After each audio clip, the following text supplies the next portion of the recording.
Good day, everybody. I'm Menopause Barbie, your Menopause Tailor, welcoming you to my channel where I teach you everything there is to know about menopause. I call this broadcast The State of Menopause in the World Today.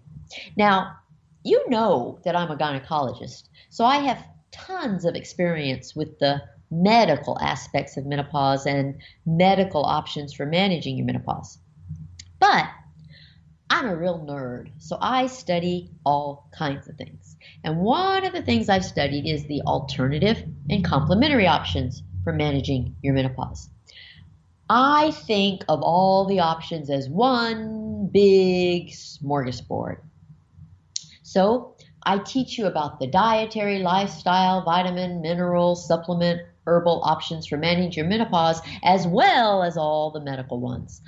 I may be one of the very few physicians who knows or teaches anything outside of the traditional medical realm. But one of the biggest problems for women is that they hear different things from different kinds of professionals. And the information and solutions offered by the two camps of professionals are often quite contradictory. And the result is that you're left confused. And then you often fall through the cracks because you just don't know where to get the help you need. You see, I'm trying to change that. I cover everything about menopause in both the traditional medical and the alternative and/or alternative and complementary camps. And today's podcast is on one of the alternative options for managing your menopause. We are addressing the most important topic in the world of menopause, heart attacks. And this is the 17th podcast on that topic. And so no matter what, you need to listen to the podcast or watch my videos in order. And the last few tutorials have addressed options for managing your menopause in a way that will decrease your risk for a heart attack. And so far we've covered dietary, lifestyle, vitamin, mineral, and supplement options. Now we're going to talk about the herbal and botanical options. If you happen to have my book, which you can get at menopausetailor.me, all of chapter 28 is on heart attack, and there's a section labeled botanical and herbal options, and you'll find some of this material there. So if you have a high risk for a heart attack, or if you want to do everything you can to avoid a high risk of heart attack, you should listen to this podcast because knowing about all your options is the key. Now, if you've been with me for any time, you know that I've given you a variety of tutorials on botanicals and herbs in general. And you know that botanicals and herbs are for the purpose of treating your symptoms of menopause only. They are weak. They do not have the capacity for completely alleviating your symptoms of menopause. And I tell you that not to disdain herbal options, but to set your expectations. And when it comes to expectations from herbs with regard to your heart, you need to think about herbs as options to maintain already good heart health. They cannot fix or treat poor heart health. So in general, we don't have much in the herbal category for something as significant as heart attacks. And nothing in the herbal category is as beneficial in reducing your risk as changing your diet and lifestyle, or taking estrogen early in your postmenopause. But women's preferences and women's needs are different, and there is nothing that is right for all women. So the whole idea of this education is for you to learn all the facts and then choose the options that are best for you. And while herbs are not the most efficient way to prevent a heart attack, it turns out that there's sort of one diamond in the rough, as they say, with regard to one herb. Do you know which herb it is? Here's a quiz question. Test yourself. Which of the following herbs can decrease your risk of a heart attack? A. Black cohosh. B. Dong quai. C. Ginkgo biloba. D. Hawthorn. E. Evening primrose. F, valerian. G, St. John's wort. Was that a cinch? Did you say the word cinch when you were a kid? It refers to something that's really easy. We used to say it all the time when we were kids. That was a cinch. If you've been following along in any of my educational endeavors, it was probably a cinch for you. So the answer is hawthorn.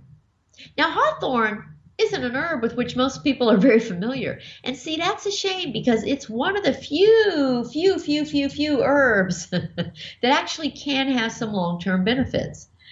Now, I don't know where most people get their information about herbs. I don't think most of them do so in a very academic setting like I do.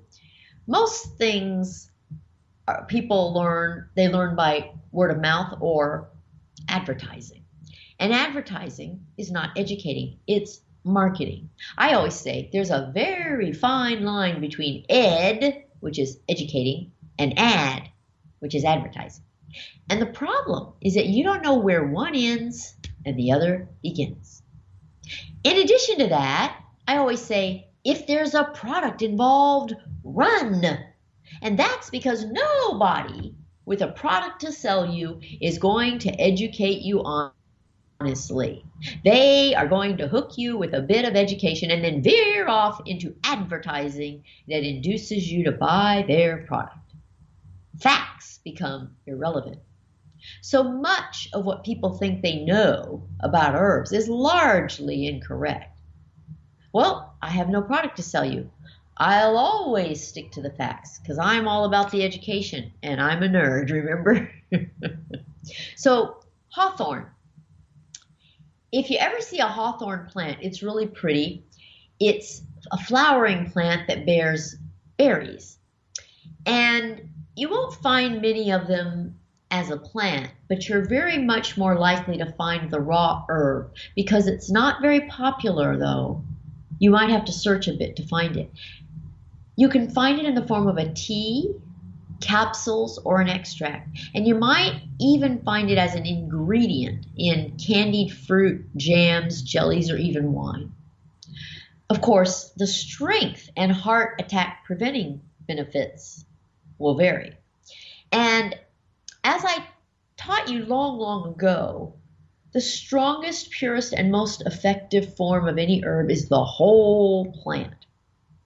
Now, the reason hawthorn can lower your risk for a heart attack is because it does a variety of things that contribute to a lower risk of heart attack, including lowering your blood pressure, increasing the quantity of blood that your heart pumps with each beat, lowering your cholesterol, lowering your LDL, lowering your triglycerides, and also decreasing the fat accumulation in your arteries.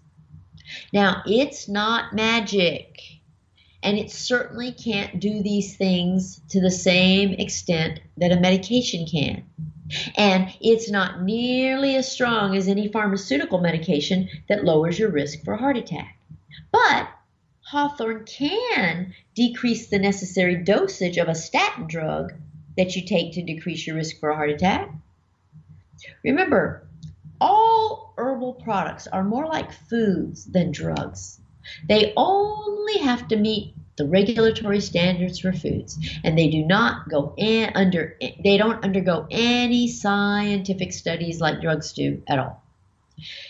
The claims that are made on herbal products are geared to reflect the fact that they are not medications.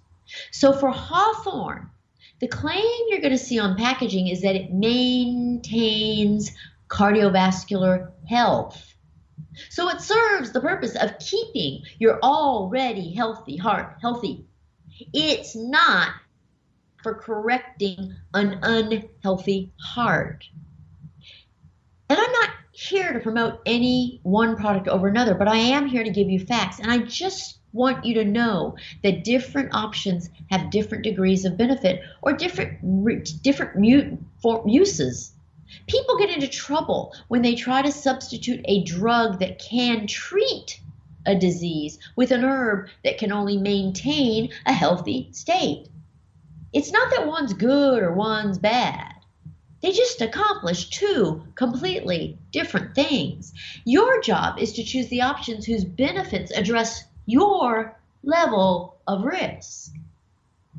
The dosage of hawthorn is 100 to 250 milligrams 3 times daily. And the active ingredients are antioxidants by the name of flavonoids and procyanidins. Now, these are the same things that are in fruits and vegetables, you know. Nothing's new. But if you didn't know about hawthorn before, now you do. And you can add it to your toolkit if it sounds right for you. Now, there's only one other herbal substance for lowering your risk of heart attack. It's actually a category of products. So while I'm presenting it as one product, you're going to find it in many different forms. Can you guess what it is? Oh, come on. I've given you a bunch of tutorials on this one. It's the phytoestrogens. I introduced you to phytoestrogens way back when, and I've shown you a bunch of herbs that contain phytoestrogens for alleviating symptoms of menopause. So if you've forgotten, phytoestrogens are plant sources of estrogen.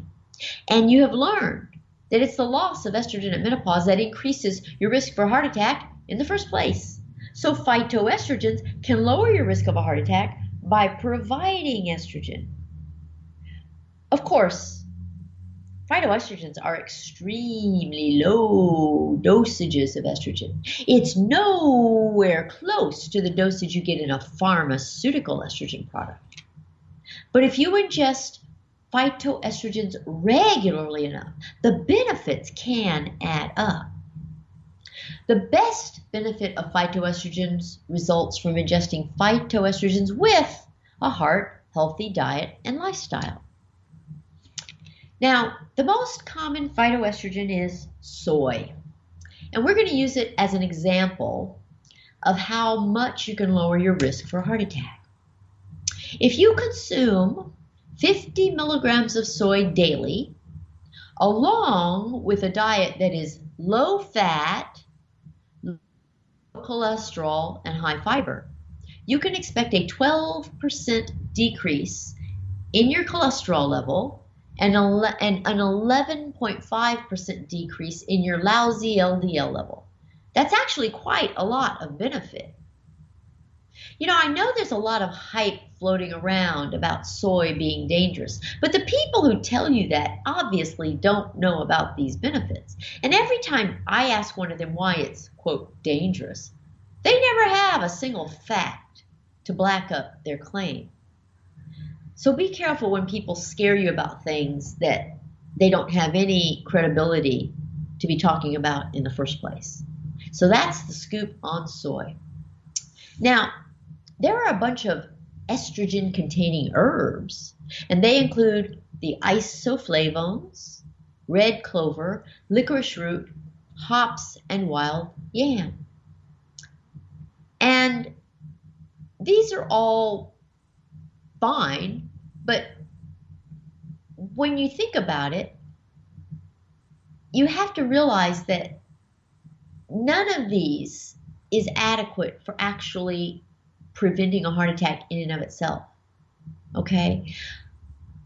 I can't tell you how much of any of these phytoestrogen herbs you would need to take in order to reduce your heart attack. That's because there are no studies to designate dosages for that purpose. The key is to know your options, but the biggest key is to know the limitations of the options. Everything can help a bit, but you need to be sure you know what to expect. It would be horrible if you thought you could do with herbs what you can do with estrogen, or if